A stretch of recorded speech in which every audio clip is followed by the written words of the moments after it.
This episode is brought to you by TwoLinedMusicHutStore.com. TwoLinedMusicHutStore.com is your all-access to culture. Check out cultural merchandise like leggings, hats, mini boxing gloves, and bags. Also t-shirts like hip-hop, nature, rock bands, reggae, and dark fantasy. Fast shipping worldwide. That's TwoLinedMusicHutStore.com. Now let's check out this episode. How did you link up with Salaam Remi for you guys to do the Super Cat remix and stuff? For like late 80s, early 89, 90. Salaam now is a teenage kid. Mm-hmm. I'm doing mixes for WBLS and I'm working there. I meet Salaam through Chuck Chillout. Mm. He's carrying Chuck Chillout's records, right? This time they have to bring your crate to the station and do your mixing and so forth. Mm-hmm. So I'm working, but I'm not a musician. Mm-hmm. I'm buying equipment, MPC, so forth, so on. I got a little everything, but Salaam is a straight. I was a vinyl junkie. Mm-hmm. And then when I started learning the technical aspects of it, you know, I was getting into the beats and so forth, and I would listen to my records, and I would just need somebody to more or less chop it and loop it for me, because mm-hmm. I would not sit down and read manuals. You know what I'm saying? I taught myself how to engineer. I mixed a lot of my records mm-hmm. in my studio in Brooklyn. You know, we'll reach that level. But Salaam was a beat like a programmer. So I said, yo, Salaam, we got cool. Cats is hollering at me to do some remixes. My name is buzzing. I said, I need some beats and so forth. Hence, our first project we did. Well, no, actually, he worked with me on my album, the Massive Sounds album on Polygram in 92. Okay. And the hit song off of that kind of was a reggae hip hop song by a local Brooklyn artist. And the song was called Mack Daddy. Mm. And that song did exceptionally well. And this is me now getting out of my Brooklyn state of mind and starting to learn that just because it's playing in Brooklyn mm-hmm. doesn't mean it's a fucking big song. You know, the sunshine doesn't rise in Brooklyn. Mm-hmm. Brooklyn motherfuckers may think so, but it don't. And then I'm realizing, oh shit, Cleveland ain't playing it. Dallas ain't playing it. Nobody in LA gives a fuck about it. You know, then I'm learning regions as a producer. I'm learning marketing and all this shit. Mm-hmm. I didn't grow up in the music industry, nor did my family. So I'm learning shit. But in certain markets like Philadelphia, it was a fucking pop #1 record.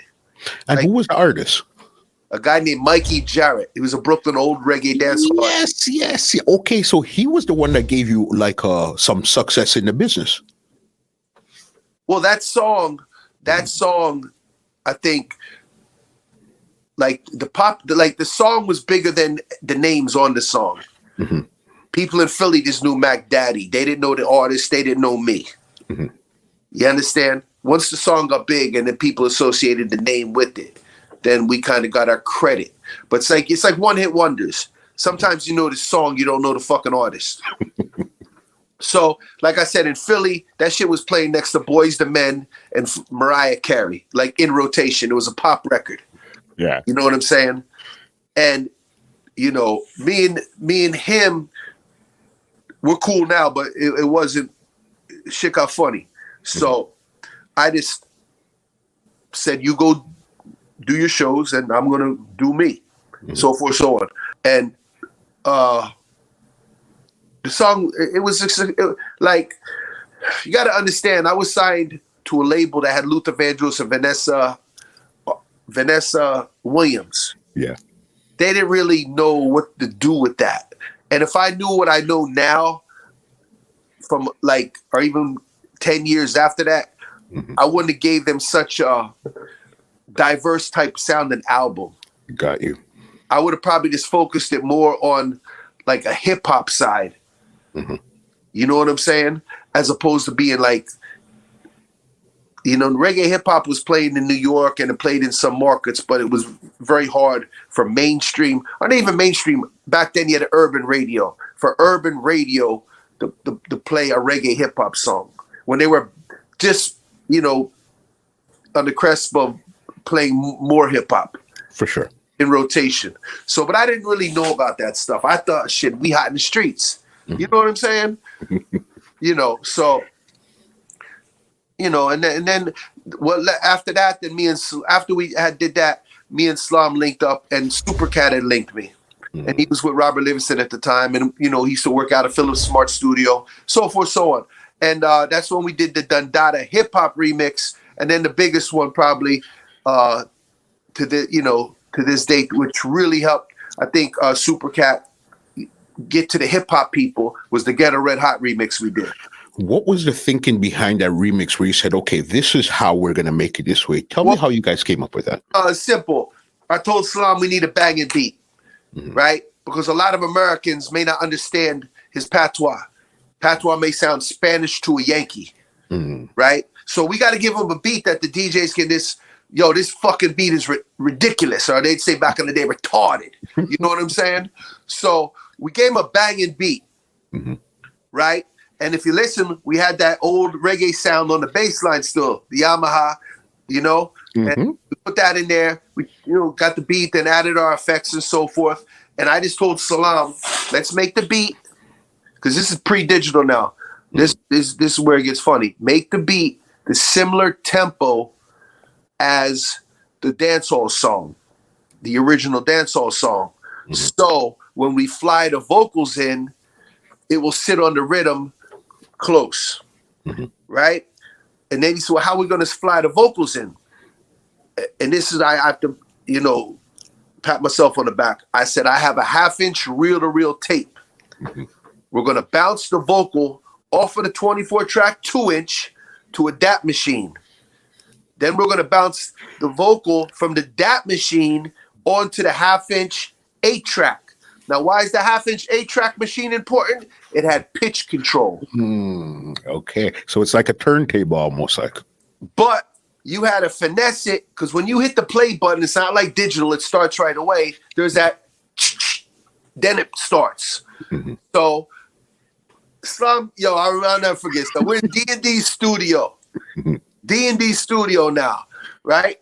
Manhattan, 37th Street between 9th and 10th. The crackheads are outside. And fucking, and this is a studio where I even introduced Premier to, and that's where he did a lot of his work. So forth, so on. Because prior to me working there, it was kind of like a reggae studio almost. I heard like Dennis Brown and some of them guys used to work in there. Okay. So, but it was run by some, New York guys, so forth, so on. So we're in there working, and I'm trying to catch it. And Salaam's sitting on the couch, falling the fuck asleep. And I'm trying to catch it. So I finally catch it. I'm riding it through. And then, you listen to it. Okay, well, we got the first minute done. Go back, rewind the reel, we'll catch it, and then tell the engineer, hit the record button, as it's on beat. And it took a minute. But then, how we would try to deceive or trick the people sometimes. If you feel like the vocal might be shifting a little bit or whatever, but it's not to the point where you feel like you got to do it over, in the mix, maybe you add a little echo to the vocal.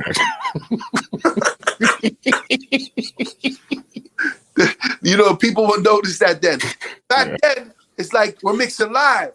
Salaam, you got to take out the kick and the snare here. I'll bring in the bass line. Or, we're doing it live, and you're trying to get certain passes, and you might have like 7 or 8 different passes when you're bouncing the mix down to that.